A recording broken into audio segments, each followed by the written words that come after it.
João Wesley, A Tocha Tirada do Fogo, 1703-1791. O céu, à meia-noite, era iluminado pelo reflexo sombrio das chamas que devoravam vorazmente a casa do pastor Samuel Wesley. Na rua, ouviam-se os gritos: "Fogo! Fogo!" Contudo, a família do pastor continuava a dormir tranquilamente, até que os escombros ardentes caíram sobre a cama de uma filha, Hattie. A menina acordou sobressaltada e correu para o quarto do pai. Sem poder salvar coisa alguma das chamas, a família foi obrigada a sair casa afora, vestindo apenas as roupas de dormir, numa temperatura gélida. A ama, ao ser despertada pelo alarme, arrebatou a criança menor, Carlos, do berço. Chamou os outros meninos, insistindo que a seguissem, e desceu a escada. João, porém, que então contava 5 anos e meio, ficou dormindo. 3 vezes a mãe, Susana Wesley, que se achava doente, tentou debalde subir a escada. 2 vezes o pai tentou, em vão, passar pelo meio das chamas, correndo. Sentindo o perigo, ajuntou a família no jardim, onde todos caíram de joelhos e suplicaram em favor da criança presa pelo fogo. Enquanto a família orava, João acordou e, depois de tentar descer pela escada, subiu numa mala que estava em frente a uma janela, onde um vizinho o viu em pé. O vizinho chamou outras pessoas e, juntos, conceberam o plano de um deles subir nos ombros de um primeiro, enquanto um terceiro subia nos ombros do segundo, até alcançarem a criança.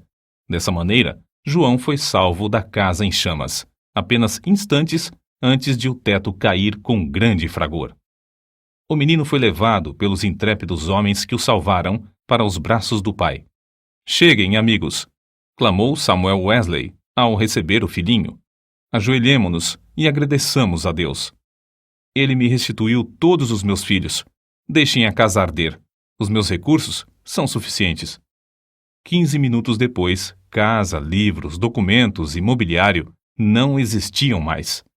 Anos mais tarde, em certa publicação, apareceu o retrato de João Wesley e, embaixo, a representação de uma casa ardendo com as palavras: "Não é este um tição tirado do fogo?" Zacarias capítulo 3, versículo 2. Nos escritos de Wesley foi encontrada uma referência interessante acerca desse histórico sinistro. Em 9 de fevereiro de 1750, durante um culto de vigília, cerca das 11 horas da noite, lembrei-me de que era esse o dia e a hora, havia 40 anos, em que me tiraram das chamas. Aproveitei-me do ensejo para relatar a maravilhosa providência.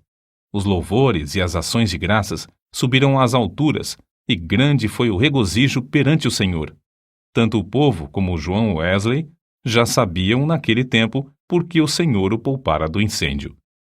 O historiador Leque nomeia o grande avivamento como sendo a influência que salvou a Inglaterra de uma revolução igual a que, na mesma época, deixou a França em ruínas. Dos 4 vultos que se destacaram no grande avivamento, João Wesley era o maior.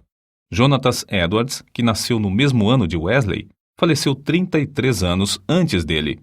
George Whitefield, nascido 11 anos depois de Wesley, faleceu 20 anos antes dele, e Carlos Wesley continuou o seu itinerário efetivo somente por 18 anos, enquanto João continuou durante meio século.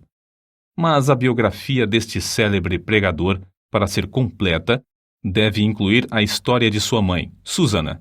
De fato, é como certo biógrafo escreveu: "Não se pode traçar a história do grande avivamento do século passado, o 1700, na Inglaterra, sem dar uma grande parte da herança merecida à mãe de João e Carlos Wesley. Isso não somente por causa da instrução que inculcou profundamente aos filhos, mas por causa da direção que deu ao avivamento. A mãe de Susana era filha de um pregador. Esforçada na obra de Deus, casou-se com o eminente ministro Samuel Annesley. Dos 25 filhos desse enlace, Susana era a 24ª. Durante a vida, seguiu o exemplo da sua mãe, passando 1 hora de madrugada e outra à noite orando e meditando sobre as Escrituras. Pelo que escreveu certo dia, vê-se como se dedicava à oração. Que Deus seja louvado por todos os dias em que nos comportamos bem. Mas estou ainda descontente, porque não desfruto muito de Deus. Sei que me conservo demasiadamente longe dele. Anseio ter a alma mais intimamente ligada a ele pela fé e amor. João era o 15º rebento dos 19 filhos de Samuel e Susannah Wesley. O que vamos transcrever, escrito pela mãe de João, mostra como ela era fiel em ordenar a seus filhos e a sua casa depois dela. Gênesis, capítulo 18, versículo 19. Para formar a mente da criança, a primeira coisa é vencer-lhe a vontade. A obra de instruir o intelecto leva tempo e deve ser gradual, conforme a capacidade da criança. Mas o subjugar-lhe a vontade deve ser feito de uma vez, e quanto mais cedo, tanto melhor. Depois, pode-se governar a criança pela razão e piedade dos pais, até chegar o tempo de a criança poder também exercer o raciocínio. Acerca do casal Wesley e seus filhos, o célebre comentador da Bíblia, Adam Clarke, escreveu: Nunca li nem ouvi falar de uma família, não conheço e nem existe outra, desde os dias de Abrão e Sara, de José e Maria de Nazaré, a qual a raça humana deve tanto. Susannah Wesley acreditava que aquele que poupa a vara aborrece a seu filho. Provérbios, capítulo 13, versículo 24. E não consentia que seus filhos chorassem em voz alta. Assim, apesar de a casa estar repleta de crianças, nunca havia tempos tristonhos nem balbúrdia no lar do pastor. Um filho jamais ganhou coisa alguma chorando na casa de Susannah Wesley. Susannah marcava o 5º aniversário de cada filho como o dia em que deviam aprender o alfabeto, e todos, a não ser 2, cumpriram a tarefa no tempo marcado. No dia seguinte, a criança que completava 5 anos e aprendia o alfabeto começava o estudo da leitura, iniciando-o com o primeiro versículo da Bíblia. Os meninos no lar de Samuel Wesley aprenderam o valor que há em observar fielmente os cultos.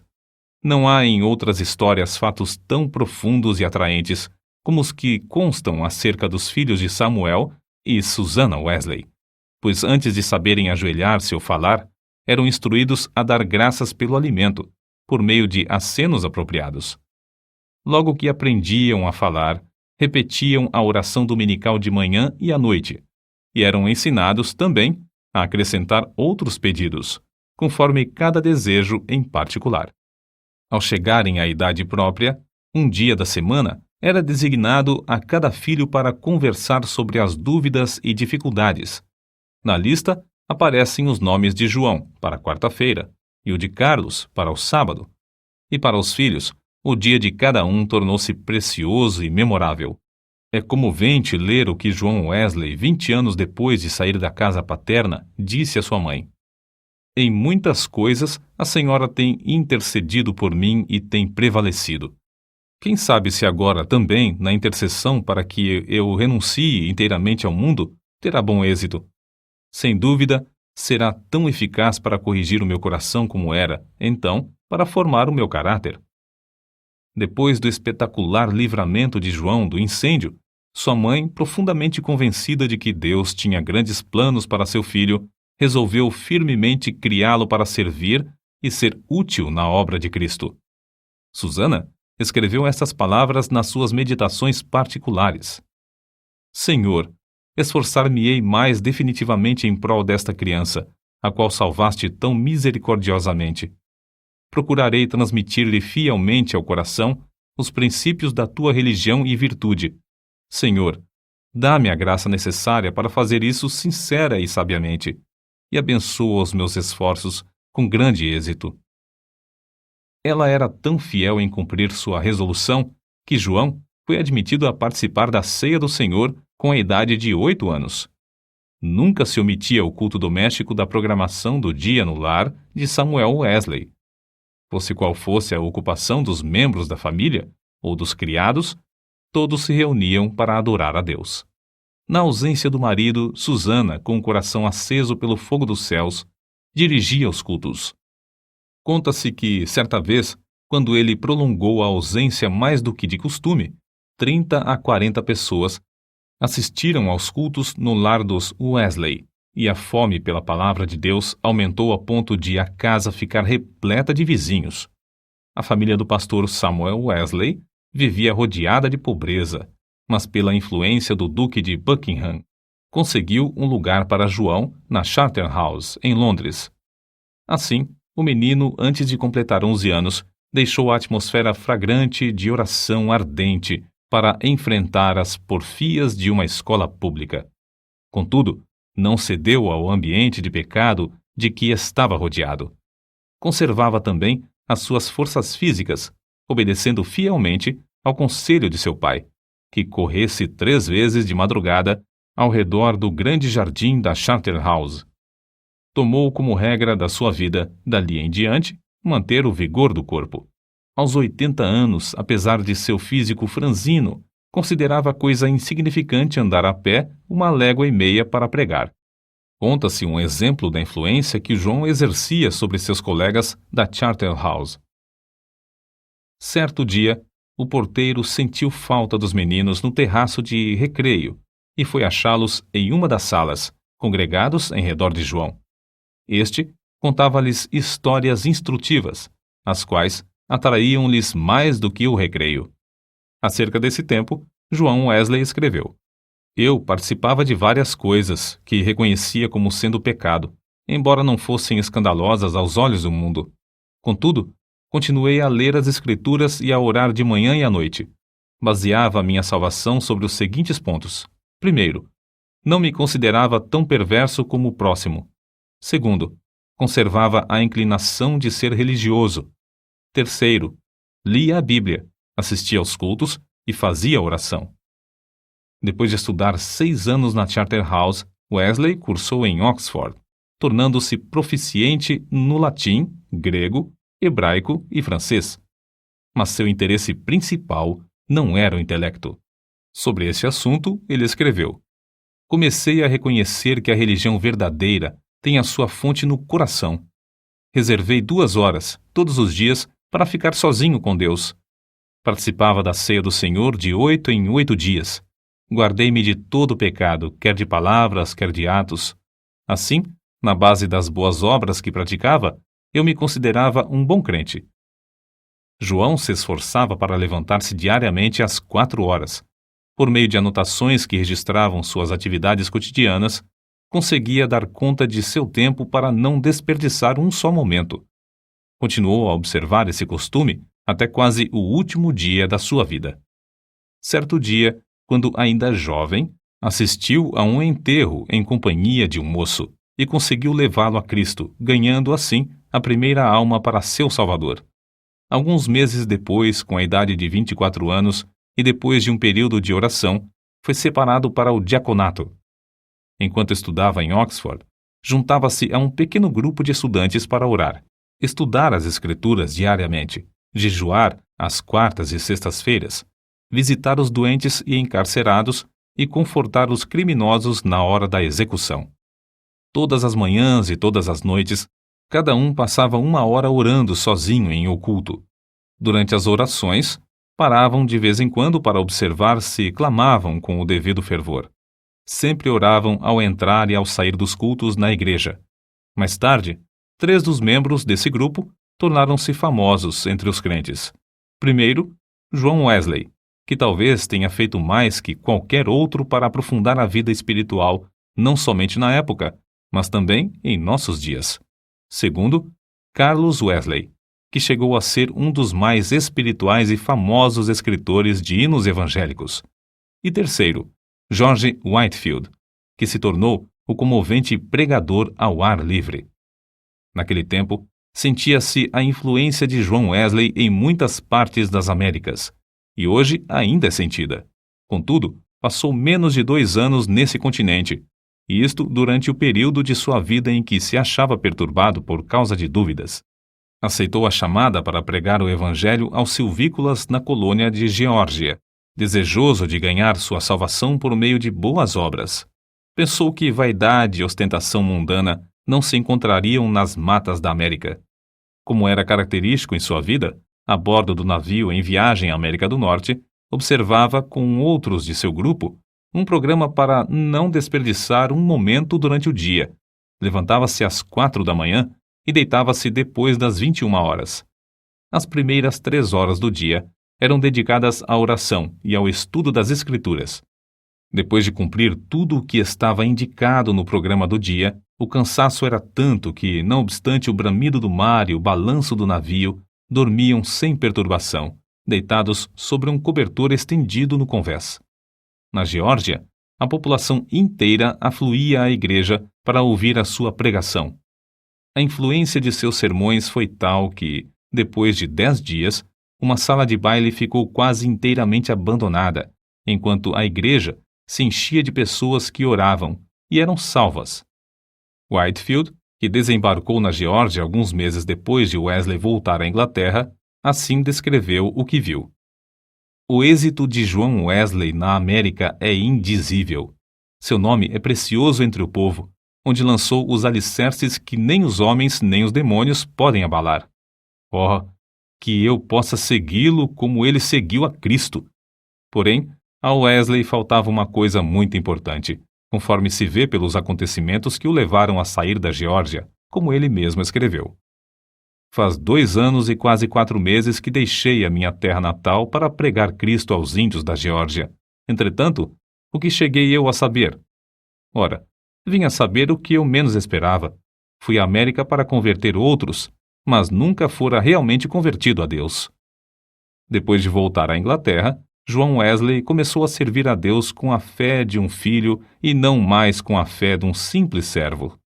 Acerca desse assunto, eis o que ele escreveu. Não reconhecia que esta fé era dada instantaneamente, que o homem podia sair das trevas para a luz imediatamente, do pecado e da miséria para a justiça e gozo do Espírito Santo. Examinei de novo as Escrituras sobre este ponto, especialmente Atos dos Apóstolos. Fiquei grandemente surpreendido ao ver quase que somente conversões instantâneas, quase nenhuma tão demorada como a de Saulo de Tarso. Desde então, começou a sentir mais e mais fome e sede de justiça, a justiça de Deus pela fé.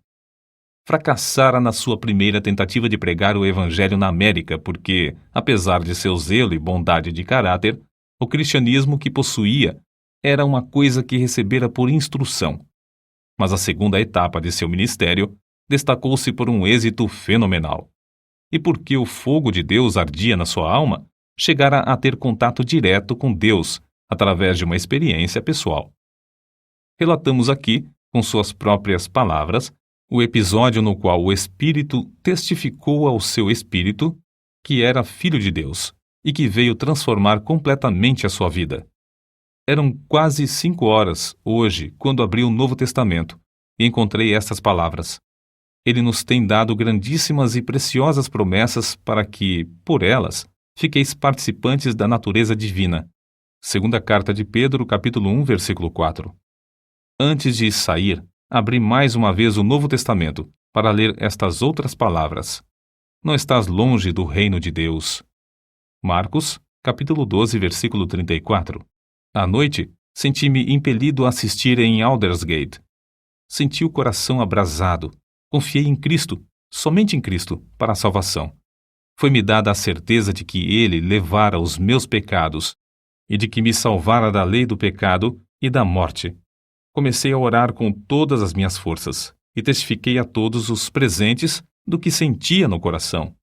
Depois dessa experiência em Aldersgate, Wesley aspirava a bênçãos ainda maiores do Senhor, conforme ele mesmo escreveu. Eu suplicava a Deus que cumprisse todas as suas promessas na minha alma. O Senhor honrou este anelo, em parte, não muito depois, enquanto eu orava com Carlos, Whitefield e cerca de 60 outros crentes, em Fetter Lane. São de João Wesley também estas palavras. Cerca de 3 horas da madrugada, enquanto perseverávamos em oração, Romanos capítulo 12, versículo 12, o poder de Deus nos sobreveio de tal maneira que bradamos impulsionados de grande gozo, e muitos caíram ao chão. A seguir, ao passar um pouco o temor e a surpresa que sentimos na presença da majestade divina, rompemos em uma só voz. Louvamos-te, ó Deus! Aceitamos-te como Senhor. Essa unção do Espírito Santo dilatou grandemente os horizontes espirituais de Wesley. O seu ministério tornou-se excepcionalmente frutuoso e ele trabalhou ininterruptamente durante 54 anos, com o coração abrasado pelo amor divino. Um pastor prega, em média, 100 vezes por ano, mas João Wesley pregou cerca de 780 vezes por ano, durante 54 anos. Esse homenzinho, de apenas 1,66 m de altura e pesando menos de 60 quilos, dirigia-se a grandes multidões e sob as maiores provações. Quando as igrejas lhe fecharam as portas, levantou-se para pregar ao ar livre. Embora enfrentasse a apatia espiritual quase geral dos crentes, a par de uma onda de devassidão e crimes no país inteiro, multidões de 5.000 a 20.000 afluíam para ouvir seus sermões. Tornou-se comum, nesses cultos, os pregadores acharem-se tão angustiados que gritavam e gemiam. Se materialistas célebres, tais como Voltaire e Thomas Paine, gritaram de convicção ao se encontrarem com Deus no leito de morte, não é de admirar que centenas de pecadores gemessem, gritassem e caíssem ao chão como mortos, quando o Espírito Santo os levava a sentir a presença de Deus. Multidões de perdidos, assim, tornavam-se novas criaturas em Cristo Jesus nos cultos de João Wesley. Muitas vezes, os ouvintes eram levados às alturas de amor, gozo e admiração. Recebiam também visões da perfeição divina e das excelências de Cristo, até ficarem algumas horas como mortos. Ver Apocalipse capítulo 1, versículo 17. Como todos os que invadem o território de Satanás, os irmãos Carlos e João Wesley tinham de sofrer terríveis perseguições. Em Moorfield, os inimigos do Evangelho acabaram com o culto, destruindo a mesa em que João subira para pregar, e o insultaram e maltrataram. Em Sheffield, a casa foi demolida sobre a cabeça dos crentes. Em Wednesbury, destruíram as casas, roupas e móveis dos fiéis, deixando-os desabrigados, expostos à neve e ao temporal. Diversas vezes, João Wesley foi apedrejado e arrastado como morto na rua. Certa vez, foi espancado na boca, no rosto e na cabeça até ficar coberto de sangue. Mas a perseguição por parte da igreja decadente era sua maior cruz. Foram denunciados como falsos profetas, paroleiros, impostores arrogantes, homens destros na astúcia espiritual, fanáticos, etc. Ao voltar para visitar Epworth, onde nascera e se criara, João assistiu no domingo aos cultos da manhã e da tarde na igreja onde seu pai fora fiel pastor durante muitos anos, mas não lhe foi concedida a oportunidade de falar ao povo. Às 18 horas, em pé sobre o monumento que marcava o lugar em que enterraram seu pai, ao lado da igreja, Wesley pregou ao maior auditório jamais visto em Epworth. E Deus salvou muitas almas. Qual a causa de tão grande oposição? Entre os crentes da igreja dormente, alegava-se que eram as suas pregações sobre a justificação pela fé e a santificação. Os descrentes não gostavam dele porque levou o povo a se levantar para cantar hinos às 5 da madrugada. João Wesley não somente pregava mais que os outros pregadores, mas os excedia como pastor, exortando, confortando os crentes e visitando-os de casa em casa. Nas suas viagens, andava tanto a cavalo como a pé, ora em dias ensolarados, ora sob chuvas, ora em temporais de neve. Durante os 54 anos do seu ministério, andou, em média, mais de 7.000 quilômetros por ano para alcançar os pontos de pregação. Esse homenzinho que andava tantos quilômetros ainda tinha tempo para a vida literária. Leu não menos de 1.200 tomos, a maior parte enquanto andava a cavalo. Escreveu uma gramática hebraica, outra de latim e ainda outras de francês e inglês.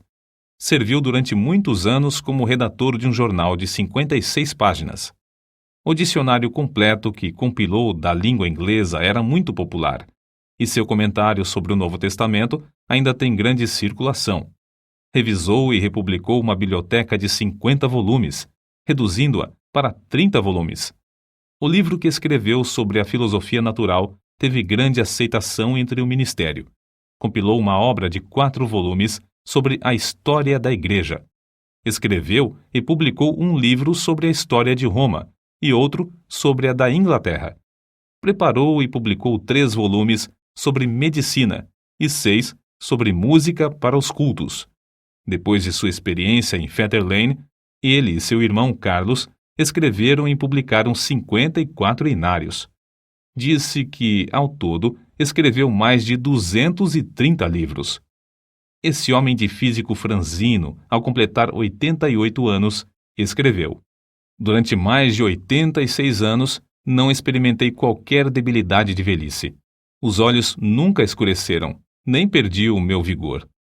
Com a idade de 70 anos, pregou a um auditório de 30.000 pessoas, ao ar livre, e foi ouvido por todos. Aos 86 anos, fez uma viagem à Irlanda, onde, além de pregar 6 vezes ao ar livre, pregou 100 vezes em 60 cidades. Certo ouvinte assim se referiu a Wesley: "Seu espírito era tão vivo como aos 53 anos, quando o encontrei pela primeira vez." Atribuiu a sua saúde aos seguintes fatores: primeiro, ao exercício constante e ar fresco; segundo, ao fato de nunca, mesmo doente ou com saúde, em terra ou no mar, haver perdido uma noite de sono desde o seu nascimento, o que não o impedia de participar das vigílias na igreja; terceiro, a habilidade de dormir de dia ou de noite ao sentir-se cansado; quarto, ao fato de, por mais de 60 anos, ter o hábito de levantar-se às 4 horas da manhã; quinto, ao costume de sempre orar às 5 da manhã, durante mais de 50 anos; sexto, ao fato de quase nunca sofrer de dor, desânimo ou preocupações durante a vida inteira. Não nos devemos esquecer da fonte desse vigor que John Wesley manifestava. Passava 2 horas diariamente em oração, e muitas vezes mais. Certo crente que o conhecia intimamente assim escreveu acerca dele: "Considerava a oração a coisa mais importante da vida, e eu o tenho visto sair do quarto com uma serenidade de alma visível no rosto até quase brilhar." A qualquer história da vida de John Wesley faltará o ponto principal, se não se fizer menção dos cultos de vigília que se realizavam uma vez por mês entre os crentes. Esses cultos se iniciavam às 20 horas e continuavam até depois da meia-noite, ou até cair o Espírito Santo sobre eles. Baseavam tais cultos sobre as referências no Novo Testamento acerca de noites inteiras passadas em oração. Foi assim que alguém se referiu ao sucesso. Explica-se o poder de Wesley pelo fato de ele ser homo unius libri, isto é, um homem de um livro, e esse livro é a Bíblia. Pouco antes da sua morte, escreveu: "Hoje passamos o dia em jejum e oração para que Deus alargasse a sua obra. Só encerramos depois de uma noite de vigília, na qual o coração de muitos irmãos foi grandemente confortado." No diário de John Wesley, há diversas anotações sobre oração e jejum. Entre outras coisas, ele escreveu o seguinte: "Enquanto cursava em Oxford, jejuávamos às quartas e às sextas-feiras, como faziam os crentes primitivos em todos os lugares." Escreveu Epifânio: "Quem não sabe que o jejum das quartas e das sextas-feiras é observado pelos crentes do mundo inteiro? Não sei por que eles guardavam esses 2 dias, mas é boa a regra. Se lhes servia, também me serve. Contudo, não quero dar a entender que o único tempo de jejuar seja esses 2 dias da semana, porque muitas vezes é necessário jejuar mais do que 2 dias. É necessário permanecer sozinho e na presença de Deus enquanto jejuamos e oramos, para que Deus possa mostrar-nos a sua vontade e dar-nos direção.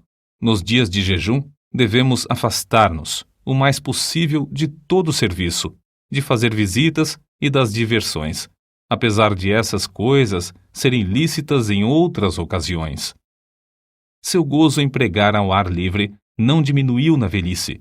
Em 7 de outubro de 1790, pregou pela última vez fora de casa sobre o texto: "O reino de Deus está próximo. Arrependei-vos e crede no Evangelho." Consta em sua biografia que a palavra manifestou-se com grande poder e as lágrimas do povo corriam em torrentes. Um por um, seus fiéis companheiros de luta, inclusive sua esposa, foram chamados para o descanso, mas John Wesley continuava a trabalhar. Com a idade de 85 anos, seu irmão Carlos foi chamado pelo Senhor, e João sentou-se perante a multidão, cobrindo o rosto com as mãos, para esconder as lágrimas que lhe corriam pelas faces. Seu irmão, a quem amara tanto durante tão longo tempo, havia partido, e ele, agora, tinha de trabalhar sozinho. Em 2 de março de 1791, com a idade de quase 88 anos, completou a sua carreira terrestre. Durante toda a noite anterior, não cessaram em seus lábios o louvor e a adoração, pronunciando estas palavras: as nuvens destilam a gordura. Sua alma saltou de alegria com a antecipação das glórias do lar eterno e exclamou: o melhor de tudo é que Deus está conosco. Então, levantando a mão, como se fosse o sinal da vitória, novamente repetiu: o melhor de tudo é que Deus está conosco. Às 10 horas da manhã, enquanto os crentes rodeavam o leito em oração, ele disse: adeus. E assim passou para a presença do Senhor. Um crente que assistiu à sua morte assim relatou o ato: a presença divina pairava sobre todos nós. Não existem palavras para descrever o que vimos no seu semblante. Quanto mais o fitávamos, tanto mais víamos parte dos indizíveis céus. Calcula-se que 10.000 pessoas passaram em desfile diante do ataúde para ver o rosto que ainda retinha um sorriso celestial. Por causa das grandes massas que afluíram para honrá-lo, foi necessário enterrá-lo às 5 horas da manhã. João Wesley nasceu e criou-se em um lar onde não havia abundância de pão. Com a venda dos livros de sua autoria, ganhou uma fortuna, com a qual contribuía para a causa de Cristo. Ao falecer, deixou no mundo 2 colheres, uma chaleira de prata, um casaco velho e dezenas de milhares de almas, salvas em épocas de grande decadência espiritual. Em Epworth, a tocha foi arrebatada do fogo. Em Aldersgate e Fetter Lane, começou a arder intensamente e continua a iluminar milhões de almas no mundo inteiro.